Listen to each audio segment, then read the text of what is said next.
All right, welcome back to the House Really podcast. I'm here with Carole Cullen. Hello. Hi, so good to see you and to be here today. Thank you for having me. Of course, thank you so much for coming on. I had seen your work around and was very glad that we got connected at a networking dinner via the Meadows. And you were talking about all things couples because I know you do couples intensive. You had these cool things that are going on with like a couples kind of community framework, it sounds like, and getting people more involved. So it sounds like you are doing innovative things in couples therapy land. Yeah, I'm trying. I love couples. I've been working with couples for 25 years as my primary focus. So couples are like my passion, my favorite thing to do and to work with in practice. And we try to give couples what they really need, not just like an insurance-based model where you can only have a 50-minute session when the insurance company tells you you can have it. We try to think outside of the box and give clients what they need, which is maybe extended sessions, maybe more frequent sessions, maybe a couples intensive. We just started a membership program for couples where they get some therapy as part of the package, but also experiences because we know that couples that experience new things together have stronger bonds. So we try to create experiences for them outside of the therapy room, along with educational stuff like webinars that talk about parenting or how to like enhance your relationships. So they have like an educational series, as well as a resource library. So it's all within the community and it's called The Work of Us. We're I really excited love about it. that. That's Yeah, so we're really great. excited So, about it. what are some of the activities that you have couples doing within the work of us? So we did start off with a couples Pilates class as like an intro to the program. We did that a couple of weeks ago. That was a lot of fun. We're going to be adding dance lessons, cooking lessons, equine assisted learning, not therapy, equine assisted learning for couples, like a date night. We're wanting to do vision boards for couples. So just, oh, and horticulture, like a gardening workshop. I'm working on that currently. There's also like financial coaching webinars. So we're all over the spectrum of trying to give them experiences that they've never had before. This is super cool. What have they been saying after they're doing these experiences? Because I can imagine that it's a few things. It's hitting on almost like a group couple date night. So you're getting to also interact with other couples that you might not know. And Yeah. also having the new experiences. Like I can only imagine what couples Pilates might bring. And I'm sure it's a lot of laughs. Yeah, so I do remember a couple after the Pilates event. The wife was like, "See, I've been wanting us to do these new things together, and this is great." And the husband's kind of like, "Yeah, this is great" in the beginning. And then at the end, they came out and they were like, "Yeah, this was really good. We want to do more things together. We're excited to, try different things together." So it was something that they wanted to implement, but they don't always have the time, the energy, the plan in place to do it. So we set it up for you. All you have to do is sign up through your membership and sign up for that particular event if you want to go and seems interesting to you. You sign up for it. You can have the option to do it or not do it. There's no pressure. And then I went out to the Triangle Equine Assisted Learning, and I did a little test of the couples event. But I brought my daughter, and we went and did it together, and it was amazing. We went through an obstacle course with this beautiful horse, and got to spend time out on the farm.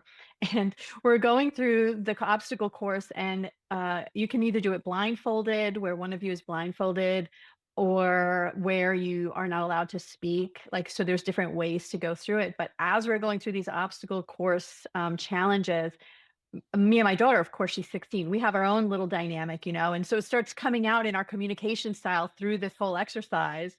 And I'm like, oh my gosh, it's like so real, it's like it's happening. And so I could only imagine when we plan this for couples that they're going to get in there and do these exercises, and their couple dynamic, how they communicate, how they relate to each other is just going to be right at the forefront and give us so much information to kind of talk about and process, and help them just to learn from each other, how to be more connected. But it was great. We had a lot of fun doing it, and I'm looking forward to setting that one up soon. Oh, that's so much fun. Yeah. Love experiential learning. Yeah. Yes, for couples, it's just fantastic. And I think the thing that I hear from couples in my practice again and again is we don't have time. We don't know, we don't know what's going on in the community. We're not, we have kids. We can't, everything that is going on in all of our lives day to day to keep us so busy that we just don't make the time. So this is a way to help couples to prioritize that. We're going to do all the setting up for you. You just have to register and show up and make it really easy for them. So I'm hoping that they love it as much as I love it. And I'm really excited about it. We just launched it in February. So it's just getting off the ground, but I'm really excited about it. And it's on our website for everyone to go and take a look at and see some of the offerings and learn more about the membership program. So cool. Do you know of any other practices that are doing something like this, or they're near or far? I believe there is another practice up in New York that's doing something similar, but they don't have the experiential piece. We're the only ones that I know of that have the experiential piece. There's lots of membership models for couples therapy that I've seen other people do, but not with the experiential piece attached to it. So I Sure. think we're the first ones that are doing it. That's really exciting. It It's not, I will never forget this. It was a social psychology class 101. And you know how, these things just kind of stick with you throughout the years. And it was couples walking across a high bridge. And if they walked across the bridge, and I think that they were like newly dating or something along those lines, that people who did something that was high adrenaline and created some excitement felt more connected, felt more excited, were more likely to get engaged at the end of this event or whatever it might be, whatever study that was done of how That's they right. showed the metrics, right? Getting engaged, kissing at the end, whatever it might be, after doing an activity that was high adrenaline adventurous compared to couples that didn't. So Mhm. it's interesting because it does induce kind of this like almost an endorphin in the relationship. I mean, it's Right. clinically shown. Yeah. To be honest, that a hybrid would have been trauma bonding for me, but because I'm Sure. afraid of Yeah. heights. Right. So ropes courses, yeah, would Anything definitely like be a that different ballgame. Yeah, would be a for sure. trauma. But yeah, any kind of experience where, a couple is learning something new together, challenging each other, kind of walking on the edge of that cliff together, and they can and they can show up for each other in a safe way, right? There's got to be Mm, that like, hey, I'm taking a risk here. Are you going to create a safe space for me to do that? And then your partner does, that just builds trust, right? And that just enhances the relationship. sure. So I mean, you are trained in quite a few modalities. I mean, you were one of the first people trained in Gottman, right? Yeah, well, in North Yeah. Carolina, for sure. I was one of the first, I think either the first or the second person certified in North Carolina to be a Gottman couples therapist. And I'm really excited about that because I do love the Gottman method. It's pretty fantastic and couples love it. And I also am certified in emotionally focused couples therapy as well. And I love them both. The models are both fantastic. Couples really connect with them. And I use them in a way with a couple like integratively, right? So depending on what's going to connect for the couple and when it's going to connect for them best. And I try to use it in a way that's um, layered. So I may start with something Gottman and then go into an EFT or start with EFT and go into a Gottman exercise. It just depends on where we are with the couple. So I really am strategic about it, but there's so many fantastic ways to use both models together. How would you describe the Gottman method? So, to couples, I say the Gottman method is a research based model of couples therapy based on 40 or 50 years of research by John Gottman. His wife, Julie Gottman, is a therapist, and together they created this model to help couples to become masters of their relationship instead of disasters of their relationships. Meaning, there are couples that are report being happy and successful in their relationship. And those are the masters based on the research of John and Julie Gottman. And then there are couples that just aren't as happy. Maybe they break up or they don't stay together. And those are the disasters of a relationship. John Gottman likes to give everything a name. There's always a funny name for everything that he does. And I do love that because clients and couples, they remember that. Um, Sure. and through the Gottman method, it is exercises to create structure and a foundation in your relationship that you can count on and you can prioritize your relationship and your communication and your quality time, the way that you connect, you can prioritize it in a structured way. So it's a great foundation for couples. And they really like it because it gives them something tangible that they can use to communicate with their partner in ways that they haven't been able to do before. So that's the Gottman method, is really structured, and I use it as a foundation for all the couples that I work with. And then we build from there, maybe going into more of an EFT model, emotionally Mhm. focused therapy. Yeah, and then how would you differentiate, like, if anyone's listening who might not know Mhm. that we speak in acronyms and things all the time. Right. So, and I did have Bethany Argenio on who Mhm. explained the emotionally focused therapy and what EFT does. But how would you compare and contrast EFT with Gottman? Yeah. So Gottman is more structured, foundational exercises, like a weekly meeting for your relationship. Here's how you say it. Here's how you respond. Like, it's very structured. People need that because the truth is that no one taught us how to be in relationships. We've learned through watching our parents, and I don't know about you, but I probably learned things that are not so helpful, right? So no one really teaches us that. So Gottman really teaches you a structure for how to communicate in a relationship. When I think about EFT, emotionally focused therapy, it's based on attachment theory. And the simplest way that I can think to explain it is when one partner who's maybe anxiously attached, what they're really asking through maybe their conflict, or their kind of like poking and pushing in the relationship to kind of get their partner to connect with them is, do you still love me? Are we okay? Do you Are you a safe person for me? So they're kind of asking that through these behaviors that they're doing in the relationship. They're trying to get a response from their partner, but it might look um, like conflict, right? It might look like criticism. It might look Mhm. like anger at times. But really, the deep, deep question is, do you still love me? Am I important to you? Do you care about me? Are we okay? Right. I even get a little bit of goosebumps as I say it because, like, aren't we all asking that question? Right. Are we okay? Right. Do you care about me? Now, the partner who maybe is, maybe an avoidant partner or someone who withdraws to protect themselves, they're like, oh, I just need a little space. Right. I just need a little space. Maybe I need some time to regulate. Maybe this conflict feels overwhelming. I don't really know what you want here. I don't know how to get it right with you. Everything I say seems wrong. So maybe it's better if I just take some space and I calm down and I find a way to come back that feels safe, and maybe a way in which I can get it right with you. Right? So it's like, I need space, right? And so we just Mhm. continue to go through that pattern in relationships where it's like, are you safe for me? Well, and then the partner withdraws. Well, that doesn't feel very safe. And then, well, you're, coming in very critically. I need some space to regulate. And I don't know how to come back into the relationship where it feels safe for me without the criticism. So, and they continue just to do this pattern that just feels emotionally dysregulating and not very safe for either partner, right? How do we figure this out? Because they're not really communicating at that level. So, emotionally focused therapy helps partners to communicate at that level where they can say, are you a safe person for me? I don't feel safe with you, and here's why. And when I don't feel safe, here are the things that I do that don't really work in our relationship because I learned these coping mechanisms to protect myself in early childhood.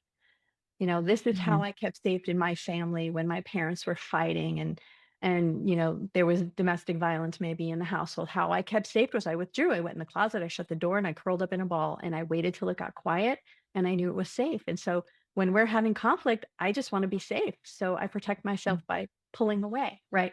So having those conversations helps partners to feel connection, because people don't break up because they don't love each other. They break up because they have disconnection, right? Mhm. And the Yeah. disconnection is so painful. So we try to find a way to help couples to connect in a meaningful way through emotionally corrective experiences. So these emotionally corrective experiences in session help them to feel safe with their partner. And that's a long lasting emotion that they can take with them after they leave the session. So that's a big Mhm. answer, but I that's the love difference. that. Mhm. Yeah, I love that.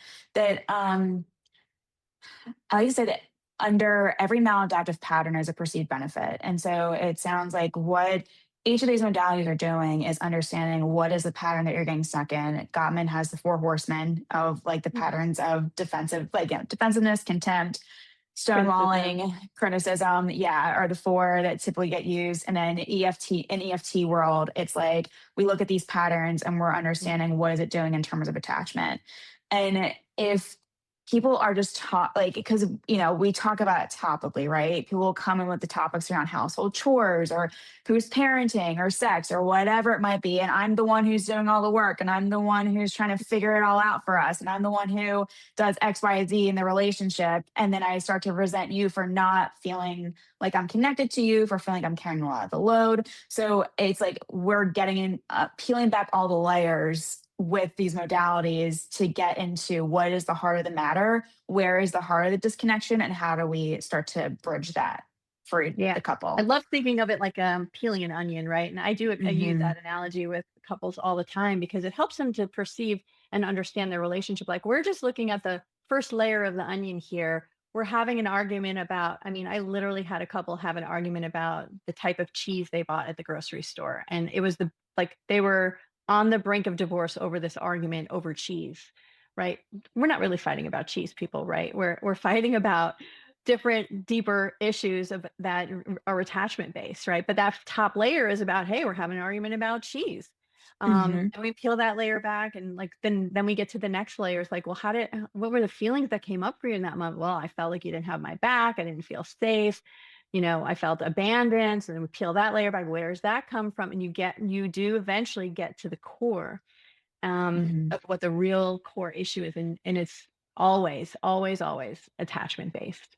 How did we attach to our early childhood figures in life that taught us how to be in a relationship and taught us how to protect ourselves? Whenever I see a couple fighting, I know and I say to myself, okay, what purpose does this behavior serve? What is the benefit Hmm. to this person to act this way, to do these things, to say these things? Because there's always a good reason why people do what they do. It's not Hmm. good behavior, but there's always a good reason. And most of the time it's protective, right? Yeah. Yeah. And then even thinking about how in working with couples, we'll get to those reasons and it'll always be that wasn't my intention. And people will say that wasn't my intention. I did not intend for you to feel that way. And that is the part of I want you to see me as a good person. And I hate that I hurt you, but I want you to see me as a good person and someone that you can connect with. And I'm also feeling defensive hurt. However, I'm feeling, and it's coming out in this way too. That there's so many multitudes of emotional understandings and stories that are happening in one couple, in one story, in one argument about cheese. Yeah, exactly. And that brings me to like when you think about all of that you're trying to get done in one session as a therapist, as a couples therapist, that can feel overwhelming to get that done in 50 minutes, right? Like, Hmm. there's so much. Like, I always wanna go so deep with my clients because I want them to peel the layer of that onion. And sometimes that 15-minute session, like, you're peeling the layer and then the session's up and then the layer goes back on, and they gotta wait another week to maybe see them again and peel the layer back again, and hopefully they didn't forget what they learned last week. So, we really use a model that we use longer sessions. So we do 2-hour sessions, sometimes 3-hour sessions, whatever is going to benefit the client. And we can be flexible with that because it does give us a chance to go much deeper with our clients and Hmm. get to the core of that attachment pattern cycle that they're caught up in. That's what's causing them to feel disconnected is the cycle. It's not that they don't love each other, they don't want to work it out. It's that pattern of negative interaction that they get caught up in. And so having the time to really get to that is so important because you want to create safety in the session. And it just sometimes takes longer than 50 minutes. For sure. Yeah. What do you notice couples and clients reporting about maybe if they've experienced both the 50-minute sessions and the longer sessions? Yeah. So I do intensives quite a bit. And the way that I do a couples intensive is it's 14 hours of therapy spread over 3 days. After it's a lot. Yeah. It's a lot. Yeah. 14 hours over 3 days. So that's averaging, I can't do math. What is It's that? 6 hours. It's 6 hours Okay. the first day, and then Okay. 4 hours the second and third day each. Okay. Yeah, and Okay. so usually couples that come in for an intensive have already tried traditional couples therapy. They've been through multiple therapists. They are at their breaking point. They're at a decision point, or they have such high conflict that's escalating, and they need some help now. And so those are the couples that I specialize in. I work with the couples that other people feel really stuck with, other therapists feel stuck Hmm. with. They send them to me and we do an intensive. So those are my people. Those are my favorite clients to work with, because I think we see the most progress. Like, you really can see a shift after that first day, and it gives them hope, it gives them tools, and it makes them feel connected. And to me, it's just extremely rewarding. And the couples have said to me, this feels so different than the therapy we've done before. We actually had the ability to slow down and really pay attention to the things that are important in our relationship without feeling rushed, without feeling like the time is going to be over and we have to just wrap it up. We can just Hmm. spend time in the areas that need our attention and really get to the core of it. And we see our relationship from a new perspective, a new lens, because we were able to do a historical view of the relationship and put it into Hmm. perspective, into their pattern, that their cycle has been with them since the day they met. It's actually been with them since before they met, right? Because it's with you as a young child and you just bring it into the relationship. But they were able to see that, hey, we're not here just because we're having this uh, sexual desire discrepancy in our relationship. It's not just about, oh, I want to have sex and you don't. We were able to go back and look at the history of the relationship and how, wow, you created this pattern of pushing and pulling and withdrawing and pursuing right when you met. And you're able to look at it over time and see that pattern has been there a long time. So this isn't just like, you don't want to have sex with me. This is, gosh, we've been doing this for 20 whatever years, and I'm part of this problem too. Like, I am part of the cycle. It's not just, you can't just blame your partner anymore when you look at it, through a lens of, wow, I participated in this in so many different ways over time. We created this dynamic together and we can change Hmm. it. So I think having the time to really reflect, look at the relationship, you know, uh, slow down gives couples a different perspective. Usually they walk in for an intensive and they're very much about blaming their partner for why they're here today. They're like, we understand now how we contributed to this pattern and how this is something that together we have to get out of this together and work on this together. And so they have just a different view and it gives them a lot of hope. And they feel much more connected. Would you say that the first step is accountability, sense of agency about their part in the relationship? Yeah, I think, yes, absolutely. I think it takes time to get there. Right. I think, Yeah. and Hmm. it's like couples walk in, we know, right? Everybody has an accountability piece, right? It's not all one partner's fault. We know that. But sometimes it takes a little bit of time and walking through that pattern with a partner to help them see their contribution and also how their behaviors land on their partner and affect their partner's behaviors in return. So it's nuanced. You have to take your time to get there because they don't see it initially walking in.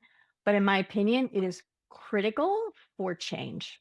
If you can't see how your behaviors contribute to the pattern, it's going to be really hard to make any change because you have to see it and then take accountability for it. You have to be able to say, for example, I see how when I am, in the kitchen and I'm grabbing you for a hug and I'm wanting to kiss you, and how that can feel to you very unsafe, how that can feel to you like you can't trust me because of what you've experienced in your early childhood. And I can see why you withdraw, but I can see how my part in this, how I play a role in why you withdraw from me, how I almost Mm. create this withdrawal when really all I'm trying to get from you is closeness. But my Mhm. pursuit in this way makes you feel unsafe emotionally and physically. Right. So being able to see that and identify it and then be able to verbalize it is very powerful, and it builds trust within the relationship. Yeah. How do you do this as the therapist? Because we're trained to see the Yeah. pattern somewhat quickly. But if I think that there is a cadence that we kind of go through, and I'm imagining with an intensive, it's a little bit different because on one hand, you have all this time. On the other hand, you are then also going like, I have this 6 hour period where I have an idea of where I want to get to within these 6 hours. And I'm Mhm. hoping that we get there by the end of this time. Because if we start going in and going, well, this is your part and this is your part and this is how we can do it, and just start, Yeah. we're going to lose people pretty quickly because we got to also attune to them and meet them where they are to then get to the heart of the matter too. Yeah, absolutely. And that's why in a 50-minute session it's harder. And I think that's why as a therapist you tend to want to tell your clients what you see. Hmm. Because we want them to get there a little bit quicker, like, oh, so I see that this is happening, and I can see how when you do this, she does, right?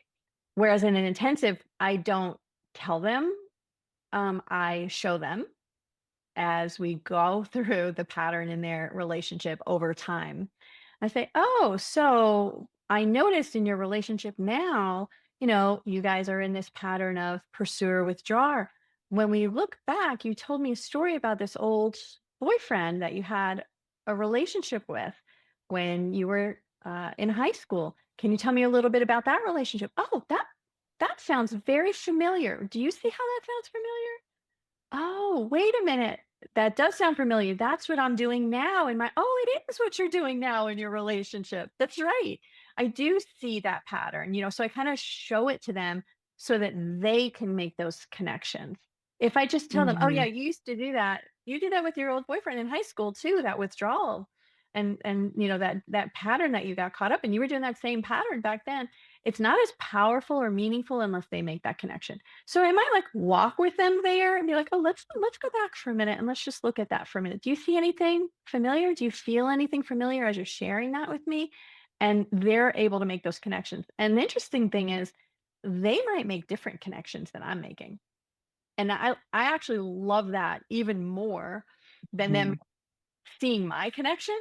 They might make a different connection about why they did that, when they did that, how they did that behavior with that old partner, maybe. Um, there's a reason or a meaning that they make that maybe wasn't even aware of. So when it comes from them, it's much more powerful than when it comes from me. So I help them to kind of connect. I think of it like popcorn on a string, like every little piece of popcorn on that string is a connection. And so as we walk through the history of their relationship, I'm putting I'm putting popcorn on the string, like, oh, that's interesting that, you broke up with that boyfriend because whatever the reason is, right? Maybe he was, verbally aggressive with you. That's interesting. Okay, let's put that popcorn on the string. Okay, and then let's put the next. Oh, wait a minute. Your father was also he was verbally abusive as a child. Okay, let's put that popcorn on the string. And then, okay. And in this relationship, I'm noticing like when he gets loud, you tend to withdraw. Okay, let's put that and then like we're just creating this pattern of behavior over time and helping them to see that, oh, I've been doing this behavior of protecting myself for a really long time. And way before I ever met you in this relationship, I was protecting myself. And I'm just still protecting myself in this way. It just looks a little different, right? And they make that connection on their own. And it's Hmm. really powerful when they can come to it on their own. I'm just kind of guiding them and walking them there because I already know the answer. As I'm getting to know them, I'm already figuring it out. But if I tell them it's not as powerful, and it's not the Right. same meaning that they're making of it. They may make a different meaning of it. Right. Which it does happen. Like I say all the time, it does happen. Mhm. And when it does almost feel like, oh, this is so interesting. If we're almost in someone else's story, it feels like this is the plot twist to the story that I thought this was going, where this is going to go. And this is the plot twist. Yeah. Let's go with the plot twist and see what's happening here. Yeah. Yeah, Just fun. exactly. And it's even more special because they're really able to connect with it in a much deeper way. Right. And in an intensive, when I have 6 hours to work with a client, like I can take my time to put all those little pieces of popcorn on a string and help to make it a much more meaningful, much deeper connection to their own story, their own meaning, and their own behaviors. And then share that in front of their partner. And so they're able to really understand what's going on for their partner in those moments when they're triggered, or they're pursuing in a way that feels critical or angry. They're able to see their partner in a different light. They're able to look at their partner and say, oh, I have misunderstood what you have been trying to communicate to me for years, because all I've heard is the anger. And now I see the little girl that was scared, the little girl that was vulnerable, Mhm. the little girl that wasn't seen or heard. And you're just trying to be seen and trying to feel safe, and it makes so much more sense to me now. So they're able to really make that connection. Which is great. How do you structure intensives? Like what's kind of how do you structure it? Mm, Is it through modality and it's Gottman versus EFT? Is it a combination of things? Are you kind of playing alchemist and kind of pulling from yeah. different things and putting it all together? Yeah. Yeah. So I've been doing couples intensives for probably 12, around about 12 years. And so it's been trial and error. I've tried, Sure. I started out with a 1 day intensive. I'm like, oh, that's just not enough time. So then it turned into a 2 day, then it turned into a 3 day. And then it was like, well, do all the days need to be 6 hours, or do all the days need to be 4 hours? And I think I found a rhythm that really works for me and how I Mhm. like to work with my couples. It may not work for everyone, but it works for me. And it took me a long time to curate it. So the six Sure. hours the first day, it's a little bit longer than the other 2 days, because I really want my clients to feel very safe. I want us to have lots of time, and I don't want to feel rushed. I want to be able to get to all the important critical information that's foundational for the first day. And then the second and third day is where we do interventions. We start to change the dynamic. We start to create enactments, do exercises, and create structure for them at home in the second and the third day. And you asked about models. So I do follow the Gottman method model for the first 4 parts, I'll call them, because they're not always an hour. And we do Mhm. this model in my practice here as well. The first session is history of the relationship. We spend time with both partners, really getting to know their relationship history and getting to know what their goals for therapy are, and really assessing for communication styles. We're assessing for conflict styles, the way that they connect and turn towards each other. We're really evaluating and assessing all of that in looking at the history of their relationship. So it's like we're looking at over time, when did the disconnection start to happen, and why. After that, I do individual sessions with each partner. As a couples therapist, I think it's critical to do an individual session with each partner, whether you're doing traditional style therapy or an intensive. So I spend at least an hour with each of them individually and really learn about their early childhood history, their attachment styles, who their attachment figures were, if there's anything traumatic that's happened in their life, basically any highlights or lowlights, mental health concerns.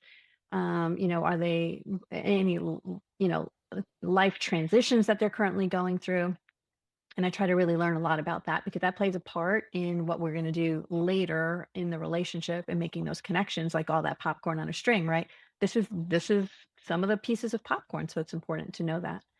Then I have them come back as a couple, and I give them the Gottman relationship checkup feedback, and that's an online assessment that the Gottmans use at Gottman Connect. And I love that assessment. And I give that to them prior, but we do the results in the intensive. And we talk about the Gottman method, why it's important, what the research shows, help them understand why we're going to be doing what we're going to be doing. I want their buy in. I want them to know that when we are doing the aftermath of fight exercise, the reason behind it, the research behind it, why it's important for them to work through these conflicts in this way.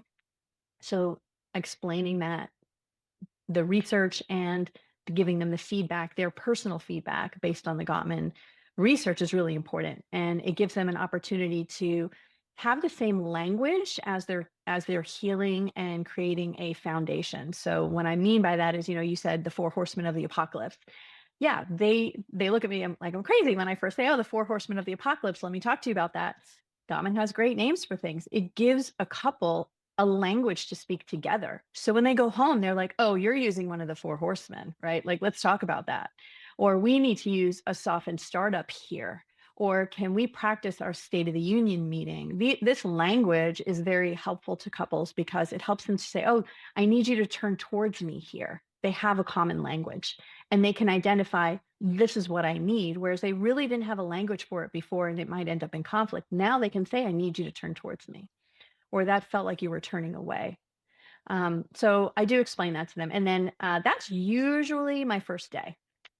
Hmm. The first day. Wow. Yeah. Which that is getting into a lot on the first day for sure. And the what's interesting is, I find that when couples are coming in, it feels like one, couples therapy is vulnerable, and I mean, all therapy is, right? Mm. I think if I think of vulnerability as emotional exposure, risk, and uncertainty, this can feel like the ultimate vulnerability act is couples work, because I have no idea what it is that you're about to say. And I also feel very emotionally exposed. And it feels even risky to expose this to you, the person who I spend most likely a ton of time with. If we have a family, we're, parents and kind of co-officers of this house. Like, we share finances, we share chores, we share a bathroom, like just like all the Yeah. things that we share, and it feels so exposing to be here. And I also Mhm. don't feel like I have quite the handle on what might come up, and it feels very unpredictable. So it's an interesting thing that couples go through. Yeah. In couples, yeah, in couples therapy, like being on the other side of the couch, right? Like you're now maybe sitting in the client's position. It is incredibly vulnerable. And so for me, the very first priority is creating a really safe space for them as they come in. And one of the first questions I always ask my couples is like, how are you feeling today? Coming in here, getting ready to do this intensive or even just this session, like, how are you feeling today? And they're always a little nervous, but hopeful, or worried about what they're gonna say, or and I always share with them, like, I'm a little nervous too. Like, Hmm. I Yeah. this is really important to me. I wanna make sure that we, create a really safe space and have a wonderful day together, and I want this to feel really good for you, and I want you to know it's really important to me too, to make sure that nothing bad is gonna happen in here today. We're gonna Hmm. do some really great work together, and we might even have a little fun, and they always laugh at that. They're like, "Oh, yeah, fun in couples therapy." I'm like, "Yeah, we might even have a few laughs." And we Sure.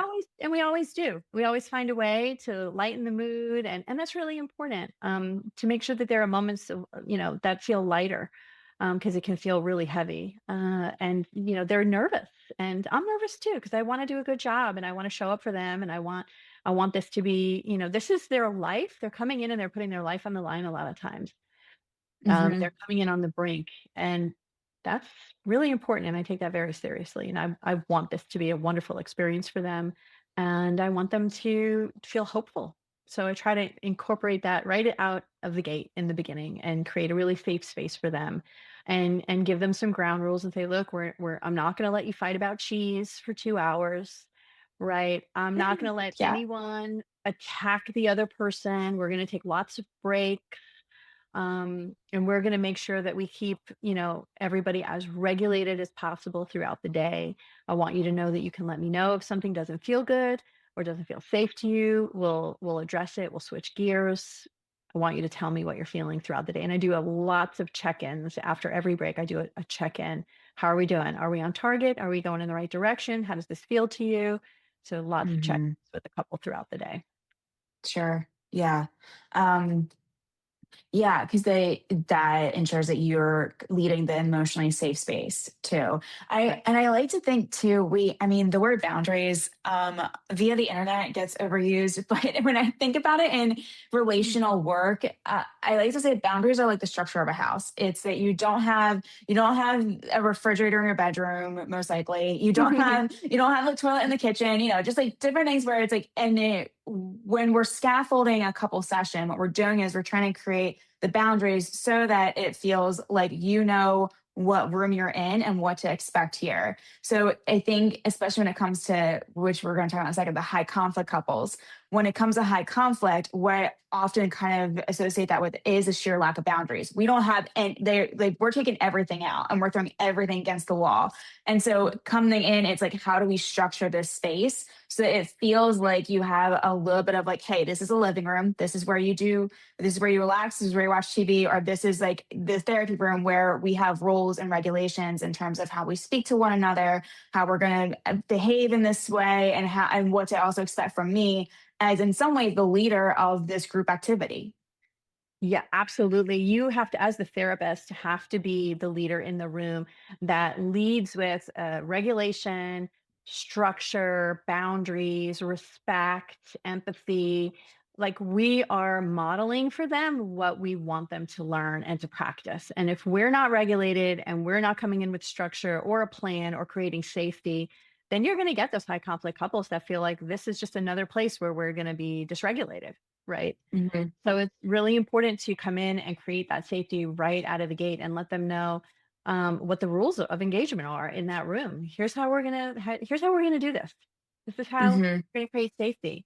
And it doesn't mean that high conflict couples they get into arguments in sessions. They sometimes yell. They sometimes leave the room and then they come back. And it happens to the best of us. We're all gonna get. For sure. It's gonna happen to all of us. Um, so I think what you're asking me is like, what do I do in those situations, right? When it gets Yeah, really heated in a room. totally. For starters, I try to speak to one partner at a time. I try not to let them engage with each other initially.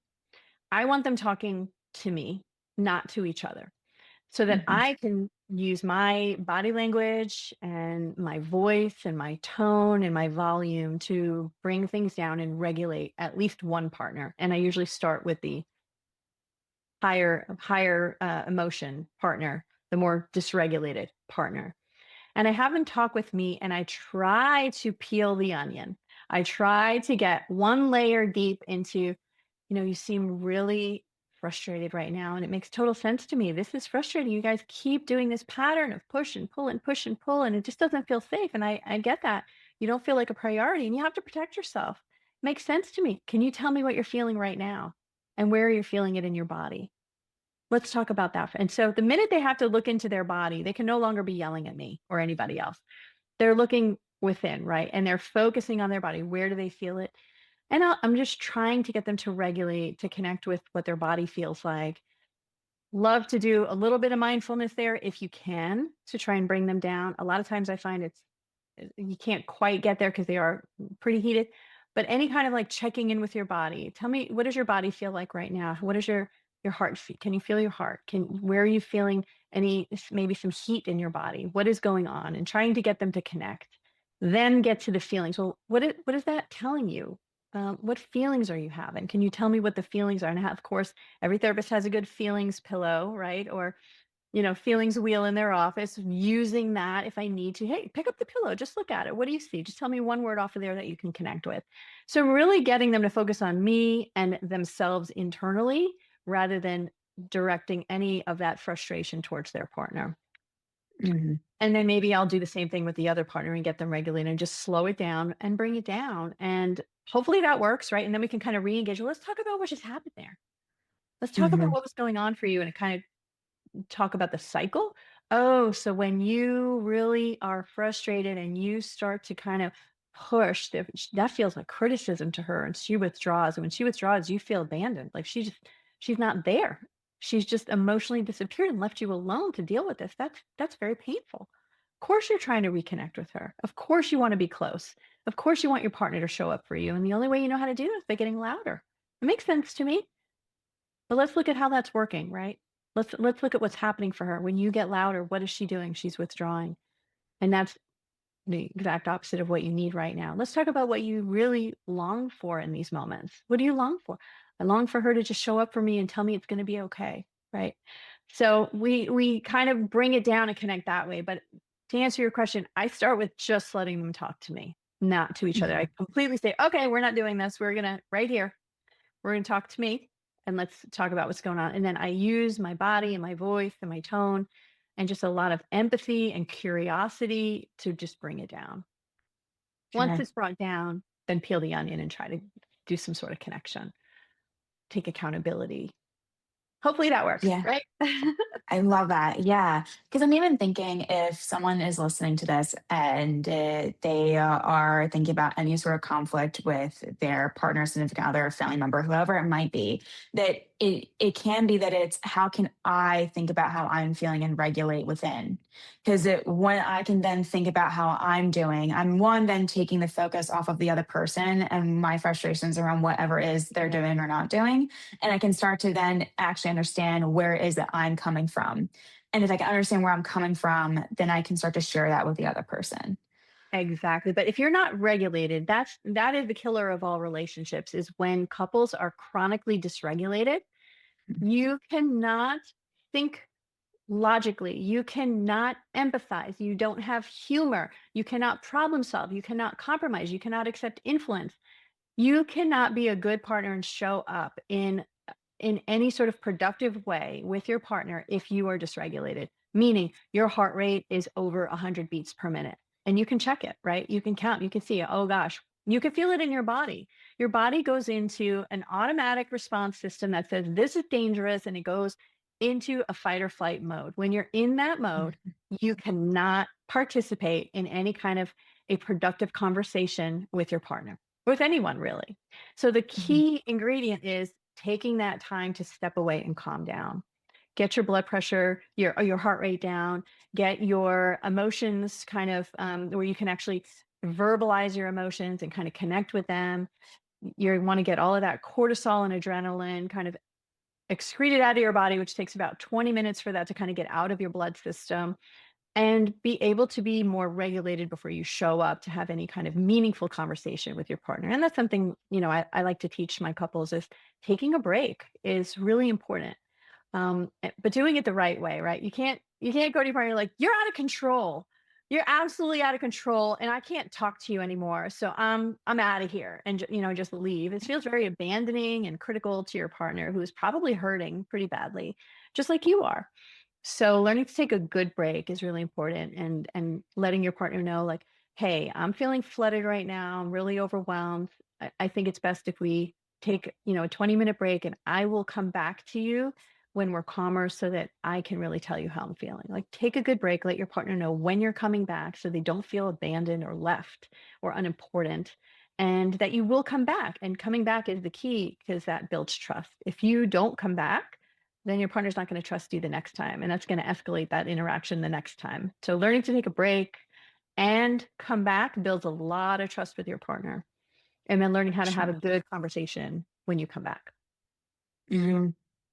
Yes, absolutely. I remember way back when I worked in community-based mental health and working with families, one of the first things we did was write down what we called crisis cards. These are the Mhm. 5 things that you're going to do to help yourself regulate. So if you I are love ever feeling yourself heightened, here's the 5 things. And we put time limits to it. I'm going to take a walk for 10 minutes. I'm going to, if it was a parent, it was like, I'm going to shut my door for 2 minutes and walk back out, right? Like, it's just it. like different things that we can do to take that moment to then be able Mhm. to say, okay, I'm okay. And I can let somebody else know that I'm going to take 10 and to have that be the expectation for them as I love well. that. So it doesn't leave this uncertain, I don't know when they're coming back kind of questioning. Yeah, that uncertainty creates insecurity, vulnerability, Mhm. lack of trust. People get really scared and they panic. And when they go into a panic state, they get dysregulated and they start to pursue um, intensely. I mean, I've had couples where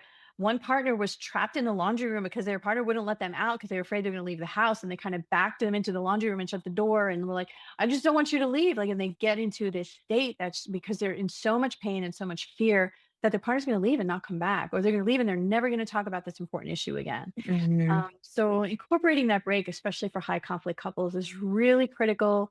And teaching them how to regulate and to come back is so important and builds so much trust. When they come back, it's like the partner's like, I can't believe they came back. And we had such a good conversation. It was so good to be able to talk about it and know that they were going to come back.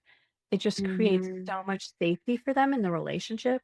So teaching that is one of the first things that I do. And that is part of the Gottman method too. Yeah, which is great. Mhm. Man. So intensives, the community things that you have going on. What else do you have going on in your practice? Because it sounds like that you have a lot of creative ways that couples can connect. We do. We do. Actually, something that's coming up in August in Raleigh is the Art and Science of Love weekend workshop for couples. That is also a Gottman workshop. So it's multiple couples, 2 days in Raleigh, and we go through all the Gottman research and we do all the tools and practice. It's almost like a speed dating, but for couples, and we do speed like therapy. So couples will break, we'll teach them a skill, they'll break and go to a separate space where they can work with their partner on that specific exercise. And then me and my co-presenter, Shelly Hummel, we will walk around and we will go to each couple if they ask for help, and we'll just kind of get down on, with them into their exercise and be like, okay, where are you stuck? Where do you need help with? And we'll get them working on it again. And then we'll go to the next couple and help them. It is a fantastic weekend. We've been doing this workshop for 10 years, I think. Awesome. And we did it in Asheville last summer. This summer, we're doing it in Raleigh. We always walk away from that workshop feeling so fantastic. We meet amazing couples that just really want to work on their relationship. And at the end of the weekend, they tell us how much they've learned, how much this has meant to them. They actually had a wonderful time reconnecting with each other. And it's equivalent to 6 months of couples therapy, which is the Wow. biggest piece. Yeah. So that's coming up in August 28th or 29th, I believe is the weekend date. I might be wrong, but it's the weekend of the 29th in August in Amazing. Raleigh at the Aloft Hotel in downtown near NC State. Yes, I'm very familiar. I live right down the street from that Oh, hotel. So, fantastic. It's a yes, great location. It's such a great great. location. They Um, have a beautiful outdoor patio where the couples can go and just relax. They yeah, have so many restaurants just right there within walking distance. It's a beautiful, NC State's beautiful campus is right there that they overlook over the patio. So it's really a wonderful weekend. I'm excited we're going to be doing it again and right here in our hometown, Raleigh. great. That's so great. Anything else that you want to plug? What are your resources, website, all of it? Yeah, great. So our website is mytherapistnc.org. And on our website, you can find all of our information. We're a group practice here in Wake Forest and in Raleigh, but we are able to do online therapy throughout North Carolina. And we have a practice of about 8 therapists right now. Um, we Most of our therapists are trained in EFT and Gottman, or one or the other. We also do EMDR, trauma therapy, and brain spotting because that is really important when we're talking about betrayal trauma in relationships. Some form of trauma therapy is usually implemented within the treatment, so we offer that as well. We're running some groups, which is new. We're running a neurodivergent couples group, a neurodivergent individual group, and we're going to be doing a blended family group soon. So that's coming. And then we, of course, have the membership, The Work of Us, and that's on our homepage as well. Amazing. I love all of the resources that you're providing. Thank, Yeah, thank it's so exciting. And everyone, go drink Larry's coffee. There's a link in the show notes. Do you like Larry's coffee? Have you been to Larry's? Oh, but Lo- I love local coffee. You love coffee? Okay, so Larry's is a local coffee roaster. There's a few local coffee shops that are retailers for Larry's, but they're a sponsor of the show. So anyone who uses the link, yes, I do get commission for first-time buyers, but it's great coffee. I'm obsessed with their house blend right now. So if you like a good breakfast coffee house blend, and I say I make a mediocre French press, and it works great. Check that My out. French press is in the background right there. So I may be Love, getting some coffee right after the show. Absolutely. Love it. Love it. All right. Sweet. Thank you so much for coming on, Carole. This was Thank you so so much. fun. And yeah, seriously, welcome back every time. Oh, thank you Anytime. so much. Thank you Yes. so much. I'll come back anytime. I love talking about couples. I could do it all day long.